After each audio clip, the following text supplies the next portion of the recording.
Pada masa kerajaan Pajang tahun 1548 sampai tahun 1568 berdiri sebuah kekuatan yang diakui dan disegani oleh banyak kerajaan kecil lainnya di pulau tersebut, di bawah pemerintahan Sultan Hadiwijaya yang juga dikenal sebagai Jakatingkir. Negeri-negeri bawahannya diwajibkan untuk mengirimkan putra-putri mereka ke pusat kerajaan. Dan salah satunya adalah Angkawijaya dan Ratu Harisbaya yang belajar kepada Sultan Hadiwijaya. Inilah cikal bakal kisah cinta Prabu Gesan Ulun dan Ratu Harisbaya. Sayangnya, cinta antara Harisbaya dan Gesan Ulun harus menghadapi kenyataan pahit ketika tiba saatnya Gesan Ulun kembali ke Sumedang untuk mengambil alih tahta sebagai raja. Dan Harisbaya, putri cantik dari Madura, menjadi selir Sultan Cirebon Panembahan Ratu I karena kondisi politik di kerajaan Pajang dan menetap di Cirebon. Pada awalnya Harisbaya menerima nasibnya dengan sikap tenang dan tabah perubahan drastis dalam hidupnya. Tapi takdir memiliki rencana lain yang mengubah segalanya. Kehidupan barunya di Cirebon membawanya kembali bertemu dengan sosok yang pernah sangat ia cintai. Gesan Ulun, Raja Sumedang Larang. Gesan Ulun datang ke Cirebon dalam kunjungan kenegaraan. Dan bertemunya kembali Prabu Gesan Ulun dan Ratu Harisbaya. Bagi Harisbaya, pertemuan ini membangkitkan kembali perasaan yang dulu pernah ada antara dirinya dan Gesan Ulun. Cinta ini belum sepenuhnya padam.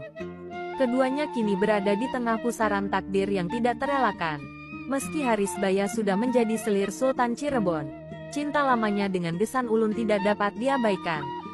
Gesan Ulun, yang juga masih memiliki perasaan yang sama, akhirnya atas permintaan Ratu Harisbaya kepada Prabu Gesan Ulun, Prabu Gesan Ulun memutuskan untuk membawa Harisbaya ke Sumedang Larang pada tahun 1585.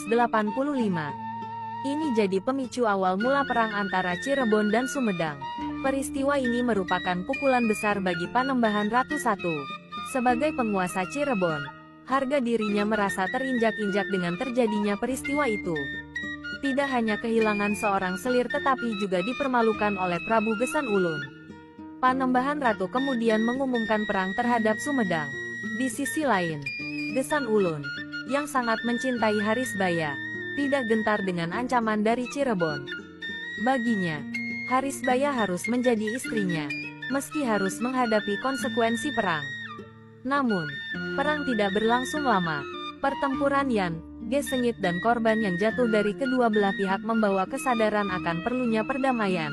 Kedua kerajaan memulai perundingan perdamaian. Setelah beberapa perundingan, kedua belah pihak mencapai kesepakatan. Panembahan Ratu, yang mengetahui bahwa Harisbayalah yang meminta untuk dibawa lari, memutuskan untuk menceraikannya. Namun, sebagai imbalan atas talak tersebut, Sumedang harus menyerahkan wilayah Sindangkasih yang kini dikenal sebagai Kabupaten Majalengka kepada Cirebon.